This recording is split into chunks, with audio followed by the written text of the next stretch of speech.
Arratsaldeon. Bueno, voy a leer el comunicado.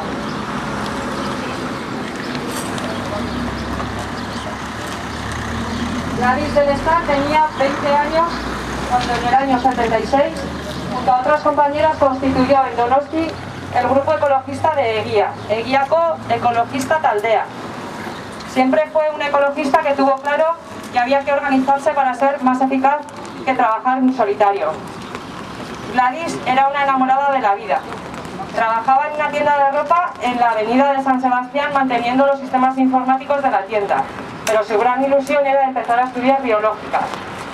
Con ella, sus compañeras fueron descubriendo el significado de términos como emisiones de CO2, gases de efecto invernadero, el significado del calentamiento global, en fechas tan tempranas como 1977.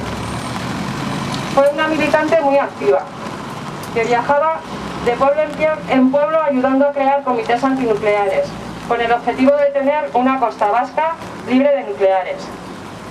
Gladys estaba absolutamente dispuesta a estudiar y a trabajar para que se antepusieran los valores de equidad y respeto a la vida y al interés común de respeto a la naturaleza y a las personas, frente a los intereses particulares de rentabilidad de las eléctricas y sus centrales nucleares.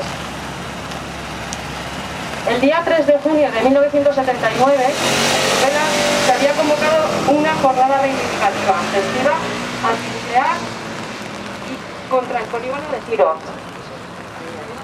Contra el polígono de tiro de las Barbenas, a la que acudieron Gladys y sus compañeras. Tras las cargas policiales que se produjeron en el Paseo del Prado, se llevó a cabo una sentada pacífica para protestar. A la entrada de Tudela, a la altura del puente del Ebro, aquí donde estamos, el guardia civil José Martínez Sala disparó a Gladys a bocajarro, provocándole la muerte, arrebatándole la vida con la que tanta energía defendía. El mejor homenaje que podemos ofrecerle a Gladys hoy es continuar su lucha.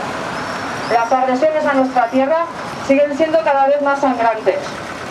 El polígono de tiro de las Barbenas, las térmicas de Castejón, el tren de alta velocidad, el pantano de Yesa y otros proyectos innecesarios y devastadores para nuestro territorio, como las huertas solares, los parques eólicos de Barbenas o el descabellado proyecto del campo de golf de Tudela que la derecha pretende construir. Nosotras también compartimos las ideas de Gladys, la defensa de la naturaleza, de nuestra tierra y la creencia de que solo a través de la respuesta organizada se puede hacer frente a este tipo de barbarie.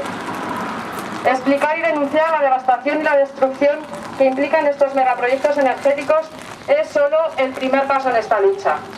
Aunar fuerzas, aprender a dirigirlas sin desgastarnos para hacerle frente al poder económico que las impone es nuestra obligación. Borrokarekin jarraitzea da gure omenaldirik onena. Hala erabaki zuen Gladysek.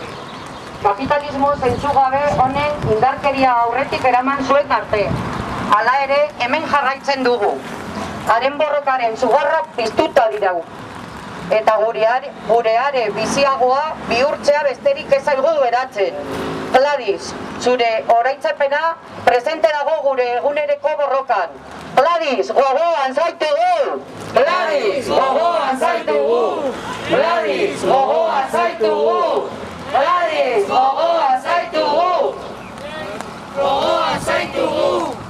Gladys, gogoan zaitugu! Continuar la lucha es nuestro mejor homenaje. La llama de su lucha sigue encendida y a nosotras solo nos queda avivarla aún más. Gladys, tu recuerdo está presente en nuestra lucha cotidiana. Gladys, gogoan zaitugu!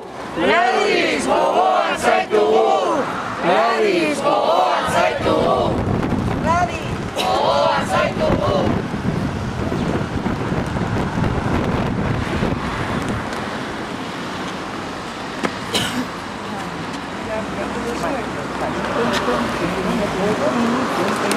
Con las gafas, vamos a acabar.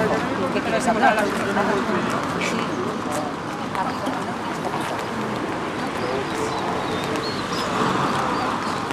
Bueno, hemos traído unas flores, supongo que algunos también las habéis traído y ahora las lanzaremos al río para, pues eso, en memoria de Gladys y y así como gesto de recuerdo.